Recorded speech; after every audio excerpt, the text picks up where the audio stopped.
मेरे भाई ने 2 उंगलियों से पागल कर दिया। कैसे क्या हुआ? सब कुछ विस्तार से बताने वाली हूँ। मेरा नाम प्रिया है और मेरे भाई का नाम शाहुल है। मेरे भाई आर्मी में काम करते हैं और वह बहुत दिन के बाद घर आते हैं।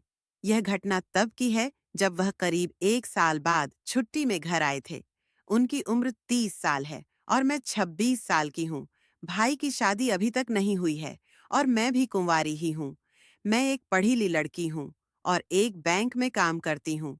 उस रात भैया के रूम की ऐसी खराब हो गई और गर्मी भी बहुत थी। इतनी रात को मिस्त्री ने भी आने से मना कर दिया। उनके अलावा मेरे रूम में ही ऐसी लगी है।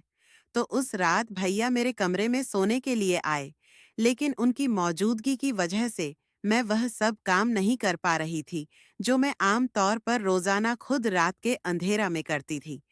मुझे वह करने के बाद बहुत सुकून मिलता है और अच्छी नींद आती है, पर मुझे क्या पता था कि आज रात कुछ ऐसा होगा कि मुझे उसकी जरूरत ही नहीं पड़ेगी। उसने तो पानी पानी जैसा कि मैंने आपको पहले ही बताया है कि मेरी उम्र 26 साल है। मैंने अभी तक शादी इसलिए नहीं की क्योंकि मुझे एक बार प्यार में धोखा मिला था। तभी से शादी विवाह पर से मेरा विश्वास उठ चुका है। मैं दिखने में काफी खूबसूरत हूँ। मेरी आंखों को देखकर बहुत सारे लड़के मेरे दीवाने हो जाते हैं, लेकिन मैं किसी को भाव नहीं देती। लेकिन उस रात जो भाई के साथ हुआ, उसके बाद बहुत कुछ बदल गया और मेरी सोच भी अब बदल गई। मुझे लगने लगा कि अच्छा लड़का मिल जाए तो शादी कर लेनी चाहिए। उस रात मेरे भाई ने मुझे एहसास कराया है कि मेरे अंदर अब भी जिंदगी भरी पड़ी है। इसे यूं ही गंवाना सही नहीं है। अब मुझे लगने लगा कि जवानी का आनंद उठाना चाहिए और अपने लाइफ को एंजॉय करना चाहिए। लेकिन मैं यह भी सोच रही थी कि मेरे भाई इस हालत में कैसे रहते होंगे। आपको क्या लगता है? मेरे भाई को पत्नी का सुख मुझे देना सही था। दरअसल उस रात हुआ यह था कि हर रात की तरह हम खाना खाते और उसके बाद सोने चले जाते।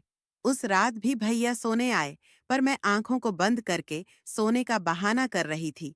पर मेरे भाई को पता चल गया कि मैं जगी हुई हूँ और उनसे क्या चाहती हूँ।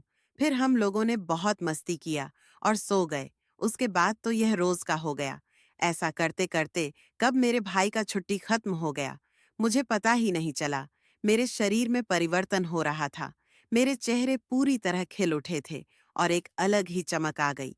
मेरे अंदर साथ में पूरे शरीर में निखार आ गई और मैं पहले से काफी और सुंदर लग रही थी। यह मेरे भाई का कमाल था, लेकिन वह दोबारा ड्यूटी पर चले गए और मैं बिल्कुल अकेली हो गई। मुझे अब किसी की जरूरत का एहसास होने लगा। मुझे कुछ भी अच्छा नहीं लग रहा था। मुझे अब अकेले संतुष्टि नहीं हो रही थी। लेकिन एक दिन मेरे ऑफिस में मैनेजर का ट्रांसफर हो गया। उसकी जगह में एक नया मैनेजर आया और उसका नाम कमलेश था। वह देखने में काफी हैंडसम था। मेरी निगाहें उन पर पड़ने लगीं और वह भी मुझको देखने लगे। उसके बाद हमने बातचीत शुरू की और एक दूसरे को जानने लगे। अब मैं उनको पसंद करने लगी थी और वह भी मुझे चाहने लगे थे। फिर हम दोनों ऑफिस से फ्री होने के बाद पार्क में रोजाना मिलते थे और बहुत सारी बातें करते थे। हम एक दूसरे को काफी अच्छे से जान गए थे। मेरे जीवन में काफी हलचल सी मच रही थी, क्योंकि मैं प्यार में धोखा खा आ चुकी थी और मैं यह दोबारा गलती नहीं करना चाहती थी। मुझे कमलेश से काफी उम्मीद थी। मुझे वह सारे सुख दे जो एक स्त्री अपने पति से चाहती है।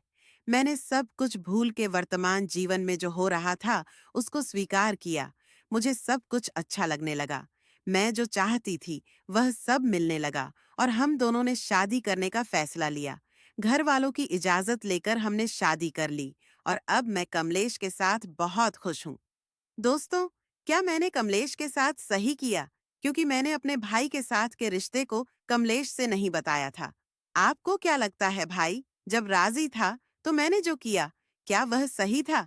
कमेंट में जरूर बताना और ऐसी ही मजेदार कहानियों के लिए इस वीडियो को लाइक करके हमारे YouTube चैनल को सब्सक्राइब कर लेना। धन्यवाद।